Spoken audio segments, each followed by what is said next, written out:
Economic event. Radio Algeria International, our voice in the world.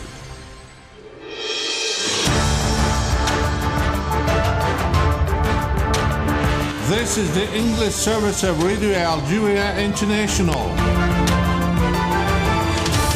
It's time for the news. The Minister of Foreign Affairs Ahmed Attaf has announced the examining of mechanism that enabled the UN to monitor the implementation of the Security Council's resolution in favor of a ceasefire in Gaza. The savage Israeli aggression against the defenseless Palestinian population in the besieged Gaza Strip is going on unabated, with dozens of Palestinians killed and others wounded, mainly women and children, in new bombardments by land. The official spokesman for the Palestinian presidency, Nabil Abu Rodaina, underlined that despite the widening public gap between the Israeli occupation and the US administration, US military support and the political protection to the Israeli occupation have not yet changed. The President of the Republic, Abdelmajid Tebboune, has decided to conduct a partial movement in the corps of heads of diplomatic and consular posts. This partial movement affected 28 ambassadors, 3 consul general and 3 consuls, in line with the provisions of Article 92 of the Constitution. These appointments are part of the revitalization of the diplomatic apparatus and are intended to optimize the performance of diplomatic action in the face of the current challenges and to ensure optimum care for our national community abroad. They will come into force once the required protocol procedures have been completed. And now the Chief of Staff of the National People's Army, ANP, Army General Said Changriha, has paid a working visit of inspection to the Territorial Air Defence Forces Command. The Army General met with the executive and staff of the Air Defence Forces Command and gave an oration speech, followed by the personnel of the units of this arm via video conference, through which he underlined the importance that the National People's Army granted the control of the airspace, considered a decisive factor to reach the air superiority and to win the modern battles. The Army General Said Changriha also had this to say. We in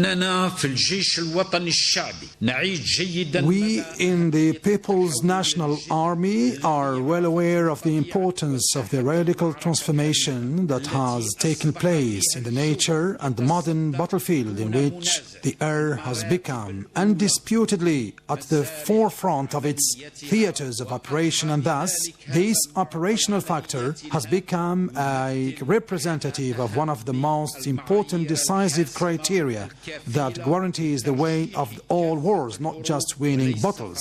Whoever controls the air has already ensured control over the factors and causes of victory, which means that the air has become the center in which we must record the first victories by gaining progress and achieving the bet on aerial supremacy.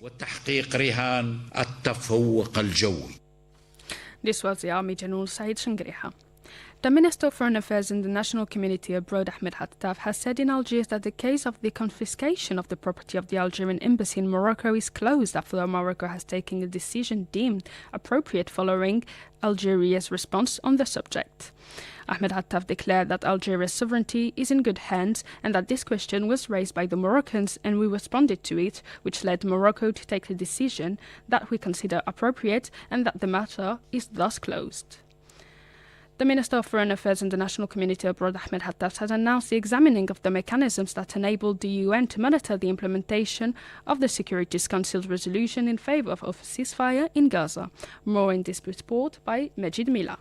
Speaking at a press conference at the Minister's headquarters here in Algiers, the Algerian diplomacy chief said the meetings will be held as of today, Wednesday, to propose formulas and mechanisms enabling the United Nations to monitor the implementation of the Security Council decisions and to ensure that the Israeli occupation respects its obligations and commitments and complies with the measures and decisions taken by the international community.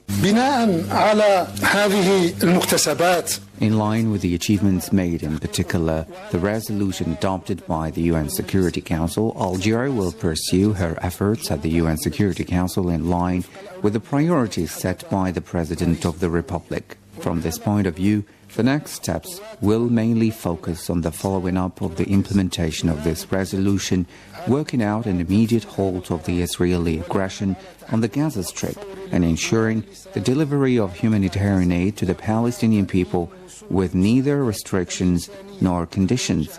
Thus, it is of major importance to initiate solutions and mechanisms that enable the United Nations body to implement the decisions of the Security Council, notably ensuring that the Israeli occupation respects the commitments and duties imposed by the UN Security Council, and that it abides by the international community's measures and decisions.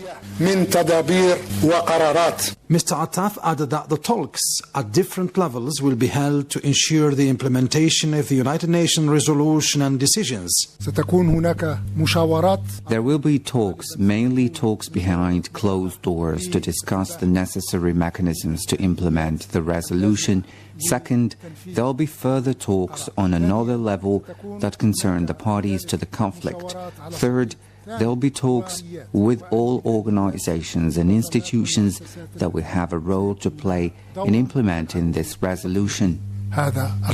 The Algerian foreign minister recalled the priorities of Algeria as a non-permanent member of the United Nations Security Council, notably intensifying consultations on the Palestinian cause and reinforcing diplomatic action in favor of the Palestinian cause outside the Security Council at the level of regional and international organizations. He added that Algeria is sovereign in her decisions and loyalty to just causes, regardless of the circumstances, adding that being a non-allied country gives Algeria the required flexibility to play the role of a unifying member of the United Nations Security Council. He also announced the holding of a ministerial meeting on April 17th at the United Nations Security Council to discuss the adhesion of the State of Palestine to the United Nations. He added that the perception of the international community of the Palestinian cause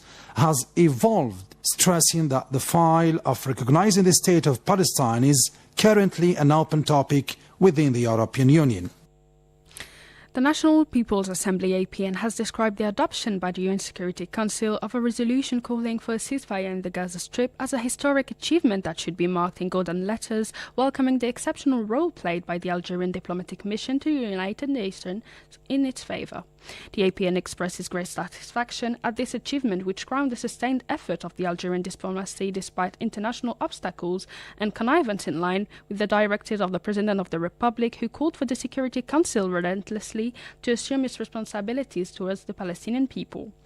The APN hailed the exceptional role played by our diplomatic mission to the UN in recent months and its sustained efforts to mobilize support for the resolution it has proposed in favor of a ceasefire and to end the injustice inflicted on the Palestinian people. The Arab Interparliamentary Union, AIPU, has announced its support to the UN-adopted Security Council resolution calling for an immediate ceasefire in Gaza. In a statement signed by its chairman, Brahim Bourali, the AIPU called on the UN Security Council to assume its legal and moral responsibilities for the maintenance of international peace and security. The UN also expressed its absolute support for all decisions, measures and efforts aimed at recognizing the independent Palestinian state with Al-Quds as its capital and the admission of Palestine as a fully fledged member of the United Nations and its various bodies. The Palestinian presidency has said that the resolution adopted by the UN Security Council concerning a ceasefire in Gaza has led to the unprecedented international isolation of the Zionist entity. Said Bourazi reports.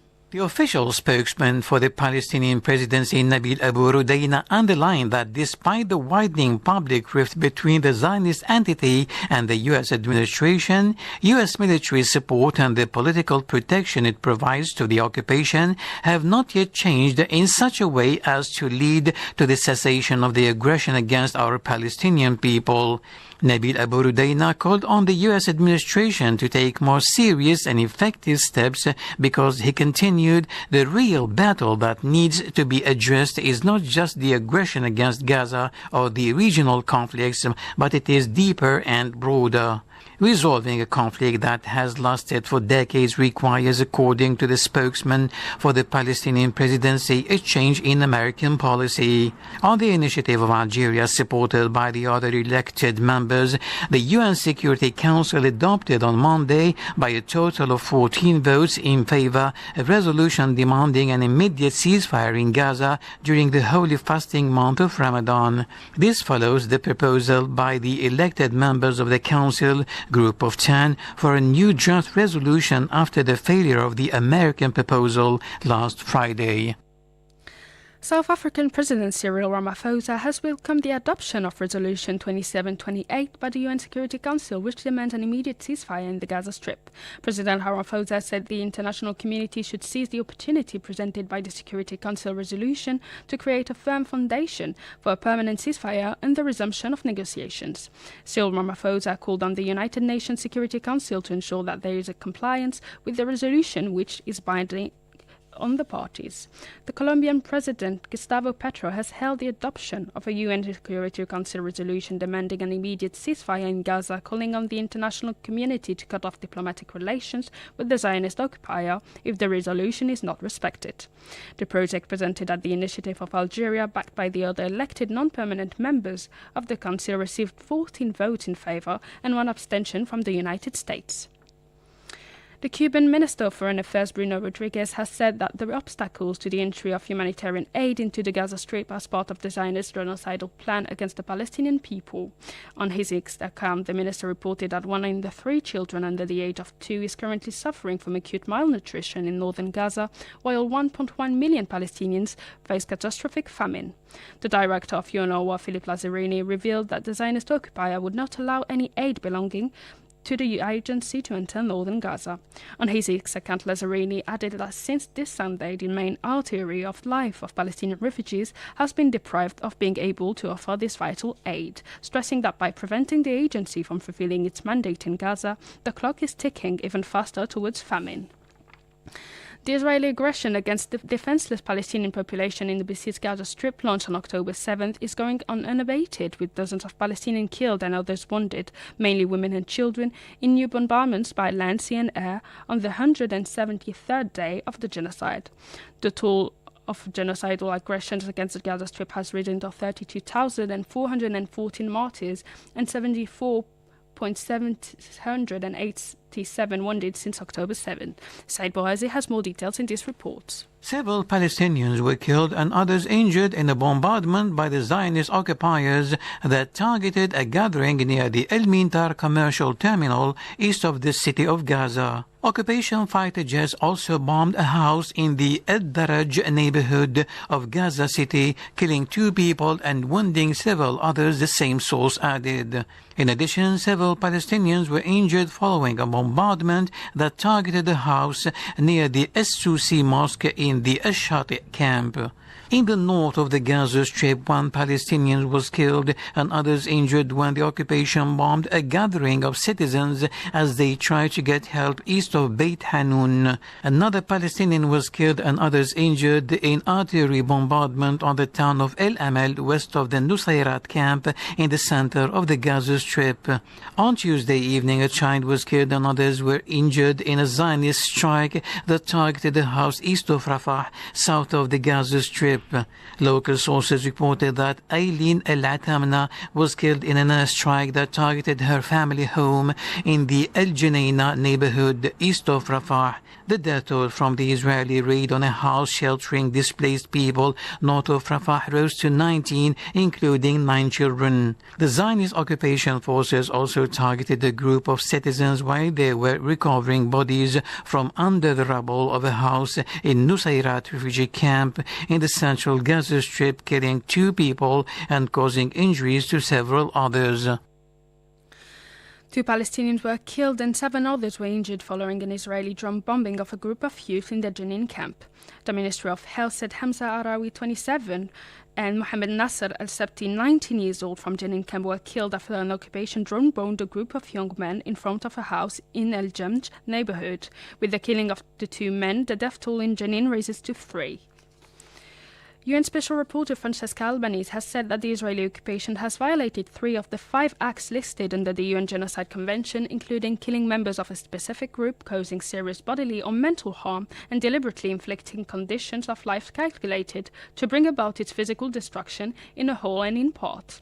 She also found that genocidal acts were approved and given effect after a statement of genocidal intent by senior Israeli military and government officials.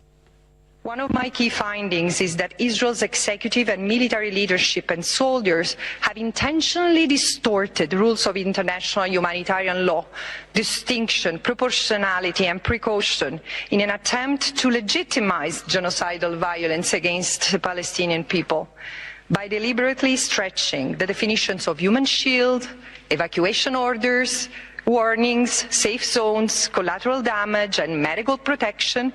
Israel has used their protective function as humanitarian camouflage, with the effect of concealing patterns of conduct from which the only inference can reasonably be drawn is a state policy of genocidal violence against the Palestinians.